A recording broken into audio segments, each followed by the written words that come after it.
প্রিয় দর্শক, কুরবানির দিন আমরা যেই ভুলটি সবাই করে থাকি, আমরা যখন পশুকে জবাই করার জন্য শোয়াই, তখন আমাদের মধ্যে অনেক মানুষ তারা ছোটাছুটি করে যে কার নামে পশুটাকে জবাই করা হচ্ছে, ওই নামগুলো তালাশ করার জন্য ওই দিক দিয়ে কিন্তু আপনার পশুটাকে শোয়ানো।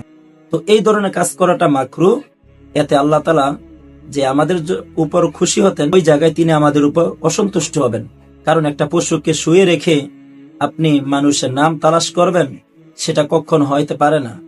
এই জন্য আপনি কার নামে কুরবানি করতেছেন এটা তো অবশ্যই আপনার অন্তরের মধ্যে আছে, আর আল্লাহ তাআলা তো দেখতে আছে। এই জন্য দরকারে পশু শোয়ানোর পূর্বে আপনি নামগুলো যে কুরবানি করবে তার কাছে শুনিয়ে দেন। আর আপনি যদি নাও শোনান, এতে কোনো সমস্যা হবে না, আপনার কুরবানি আদা হয়ে যাবে।